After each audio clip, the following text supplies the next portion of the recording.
Good morning to all of you. I hope you all are fit and fine at your home and doing your work regularly. And without any delay, I will start my topic. My today's topic is sorting materials into groups.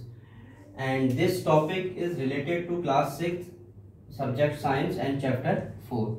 तो sorting materials into group. सबसे पहले हम इसके बारे में बताएंगे कि sorting materials का मतलब क्या होता है. Sort का मतलब होता है कि उसको ग्रुप में पुट करना. जैसे कि हमने क्या किया, अगर हमने प्रॉपर्टीज के अकॉर्डिंग उनके ग्रुप बनाए हैं, प्रॉपर्टीज के अकॉर्डिंग अगर हमने ग्रुप बनाए हैं तो उस ग्रुप के अंदर मटेरियल्स को पुट करना. ठीक है. अब जैसे कि मैं बात करता हूं आपसे शेप के अकॉर्डिंग. शेप के अकॉर्डिंग आपने दो ग्रुप बना दिए. ठीक है. You have made two groups according to shape. जैसे कि राउंड शेप के अकॉर्डिंग आपने बना दिया. सेकंड आपने बना दिया रेक्टेंगुलर शेप. ठीक है. तो राउंड शेप का मतलब होता है कि ऐसे ऑब्जेक्ट या ऐसे मटेरियल्स जिनका शेप राउंड होता है. राउंड का मतलब गोल होता है. ठीक है. तो अब हमने क्या बना दिया, दो ग्रुप बना दिए शेप के according, round shape and rectangular shape. ठीक है. तो राउंड शेप में ऐसे ऑब्जेक्ट रखेंगे या मटेरियल्स ऐसे हम पुट करेंगे जिनका शेप राउंड होता है. जैसे कि एप्पल, ठीक है, ग्लोब, ओके, एंड ऑरेंज. तो दीज आर द मटेरियल्स और object which have round shape. Okay. And second one is rectangular shape. Rectangular shape में जैसे कि आपने बोल दिया कि बेंच एक ऑब्जेक्ट है. ठीक है. इसका शेप क्या है, रेक्टेंगुलर शेप है. और टेबल, तो ये शेप के अकॉर्डिंग हमने इसको डिवाइड कर दिया. ठीक है. तो ऐसे ही हम यहाँ पर, ये तो मैंने आपको सिंपल सा एग्जांपल दिया है कि हम क्या करेंगे इसमें. और अब इसमें हम आगे चलते हैं कि जो आपकी बुक में प्रॉपर्टीज हैं वो कैसी हैं. ठीक है. कौन कौन सी प्रॉपर्टीज हैं. तो पहले तो हमको सॉर्टिंग करने की क्यों जरूरत पड़ी. ठीक है. सॉर्टिंग की रिक्वायरमेंट क्यों हुई. ठीक है. तो हमने क्या करना है कि अगर हम मटेरियल को सॉर्ट कर देंगे, ग्रुप में डिवाइड कर देंगे, तो उनके बारे में स्टडी करना आसान हो जाता है. ठीक है. अब जैसे मैंने बोला कि अगर मैं राउंड शेप, जैसे मैं पहले बताया था आपको, राउंड शेप के बारे में मुझे पता है कि राउंड शेप क्या है और उसके अंदर सारे जो जितने भी मटेरियल्स हमने इसमें पुट किए हैं उन सब के बारे में स्टडी हम आसानी से कर सकते हैं अगर हम केवल राउंड शेप के बारे में जानते हैं. तो यानी कि हमको एप्पल के लिए, ऑरेंज के लिए अगर हम राउंड शेप यूज कर रहे हैं तो हम हमारे माइंड में आ जाएगा कि ये क्या इसके प्रॉपर्टीज हैं. ओके. तो उससे हमसे क्या होता है कि मटेरियल्स को ग्रुप में डिवाइड करने से उनके बारे में पढ़ना और उनको स्टडी करना आसान हो जाता है. ठीक है. तो अब नेक्स्ट है आपका, अब मैं लेता हूं प्रॉपर्टीज. तो which type of the properties I will take. Properties of the materials. तो first property I am taking appearance. आपकी बुक में भी दिया हुआ है अपीयरेंस. अपीयरेंस का मतलब होता है लुक्स. ठीक है. तो यानी कि वो दिखने में कैसा है. कोई मटेरियल्स अगर आपका है तो वो उसका लुक कैसा है, वो दिखता कैसा है, तो उसके अकॉर्डिंग हमने एक प्रॉपर्टी, एक ग्रुप बना दिया जिसको हम बोलते हैं अपीयरेंस. ठीक है. अपीयरेंस के आपके टू टाइप्स के होंगे, जैसे कि lustrous and non lustrous. Lustrous और नॉन लस्टरस ऑब्जेक्ट हमारे हो जाएंगे. ठीक है. तो लस्टरस का मतलब होता है शाइनिंग नेचर. ठीक है. The shining nature of any object or material is known as lustrous.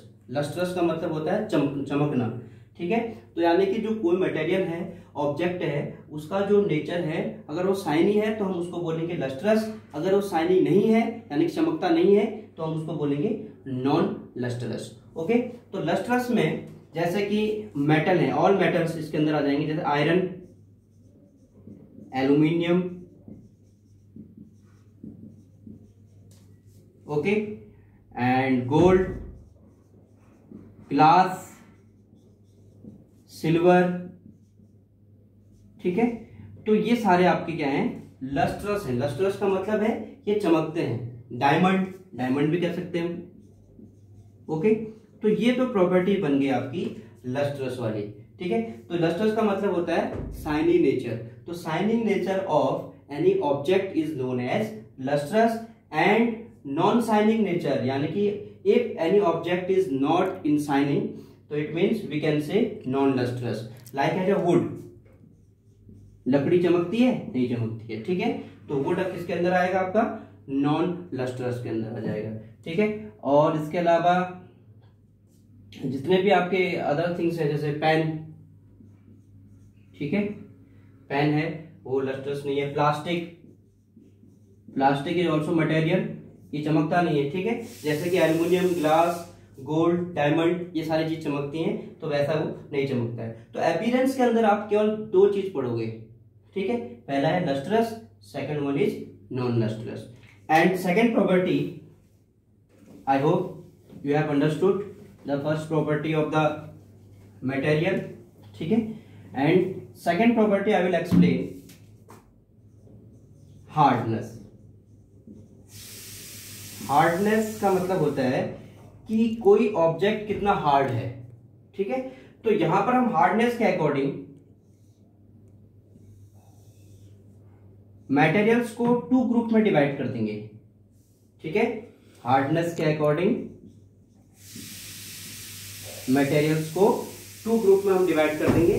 First group होगा आपका हार्ड एंड सेकेंड ग्रुप होगा सॉफ्ट, ठीक है। पहला ग्रुप है आपका हार्ड और दूसरा ग्रुप है सॉफ्ट। अब हार्ड को आप डिफाइन करोगे, ठीक है। हार्डनेस के अंदर आपकी टू कैटेगरी हो जाएंगी। There are two groups of hardness, the first one is hard and second one is soft. अब हार्ड का मतलब क्या होता है, द सब्सटेंस और materials which can not compress easily. इसमें आएगा हार्ड में which can not compress easily. जैसे कि हमारे पास, ये मेरे पास मार्कर है। अब मार्कर को मैं अगर कंप्रेस करता हूं, अगर प्रेस करता हूं, तो ये आसानी से कंप्रेस नहीं हो पाएगा, ठीक है। कोई भी ऐसा ऑब्जेक्ट या मटेरियल जो आसानी से कंप्रेस नहीं हो पाता है उसको हम बोलते हैं हार्ड, और जो आसानी से कंप्रेस हो जाता है उसको हम बोलेंगे soft. Like as a duster, duster है, ठीक है। इसको मैं अगर कंप्रेस करता हूं तो ये आसानी से कंप्रेस हो जाता है, तो इसका मतलब ये सॉफ्ट के अंदर आएगा और ये हार्ड के अंदर आएगा, ठीक है। तो हार्डनेस को आप डिफाइन करोगे, the material which can not compress easily known as hard and the substance or material which can compress easily known as soft, ठीक है। इसके एग्जांपल्स आप राइट करोगे, विद एग्जांपल्स आप इसको बताओगे, ठीक है। जैसे कि कुछ एग्जांपल्स मैं आपको देता हूं।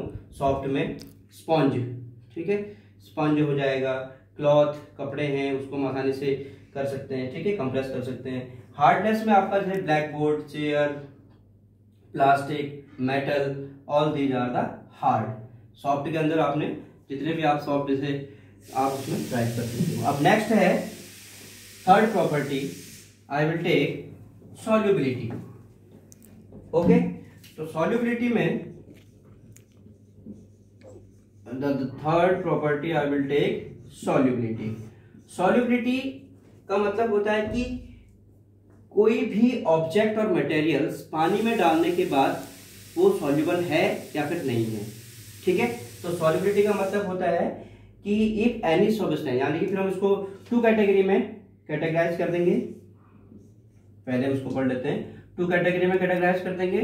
सबसे पहला होगा आपका सॉल्युबल, यानी कि इसके दो ग्रुप बना लेंगे हम।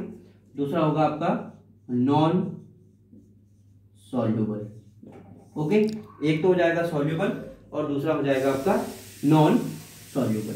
सॉल्युबल का मतलब होता है कि the material which can disappear in water और सॉल्वेंट, यानी कि ऐसा मटेरियल जो वाटर या फिर सॉल्वेंट में डिसअपियर हो जाता है उसको हम बोलते हैं सॉल्युबल, और जो डिसअपियर नहीं होता है उसको हम बोलते हैं नॉन सॉल्युबल। लाइक एज हमने क्या किया, पानी लिया, तो पानी यहां पर क्या है बेटा, सॉल्वेंट।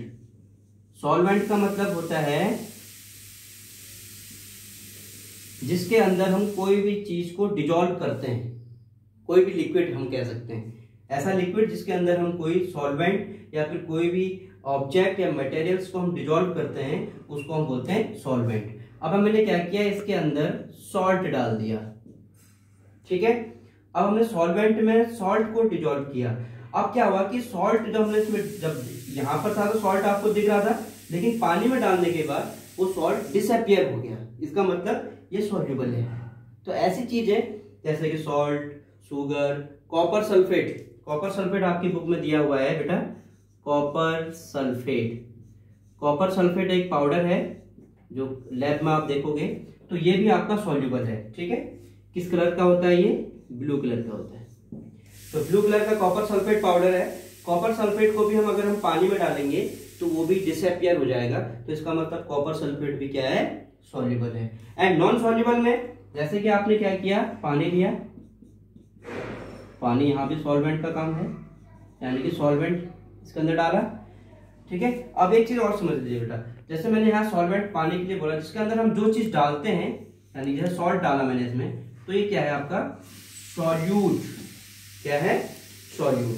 तो सॉल्यूट सॉल्ट हो जाएगा, सॉल्वेंट पानी हो जाएगा। इन दोनों को मिक्स करने के बाद क्या बनेगा, सॉल्यूट और सॉल्वेंट को अगर हम मिक्स कर देंगे तो क्या बनेगा, सॉल्यूशन। क्या बनेगा बेटा, सॉल्यूशन, ठीक है। तो सॉल्यूट प्लस सॉल्वेंट सॉल्यूशन बनेगा। तो इसका मतलब जब तक हमने पानी के अंदर कोई चीज डिजोल्व नहीं की है तो वो सॉल्वेंट है। अगर हमने पानी के अंदर कोई सॉल्यूट या सॉल्ट या शुगर हमने डिजोल्व कर दिया तो उससे जो मिक्सचर बनेगा उसको हम बोलेंगे सॉल्यूशन, ओके। तो उसके बाद आपका नॉन सॉल्युबल के अंदर आते हैं। नॉन सॉल्युबल में हम क्या करेंगे, पानी लेंगे और यहाँ पर सैंड इसके अंदर डालेंगे। सैंड का मतलब हो गया रेता, ठीक है। सैंड इसके अंदर डालेंगे। अब क्या होता है कि उस सॉल्वेंट या पानी के अंदर सैंड डिजोल्व नहीं होगी, तो इसका मतलब सैंड कौन सी कैटेगरी में आएगा, नॉन सॉल्युबल, ठीक है। Soluble and non soluble. Non soluble के एग्जांपल्स आप सैंड राइट करोगे, sand, soil and oil also. Oil also can not dissolve in water, वो फ्लोट करता है, तो इसलिए ऑयल भी आपका नॉन सॉल्युबल के अंदर आएगा। कैरोसिन ऑयल, ठीक है, मस्टर्ड ऑयल, ये सारे जितने हैं आपके इनसॉल्युबल के अंदर या फिर नॉन सॉल्युबल के अंदर आएंगे, ठीक है। तो these are the properties. Today I have explain about the why we need to sort the materials into group and their properties. I have explained only the three properties. The first one is appearance and second one is hardness and third one is solubility. Okay, that's all.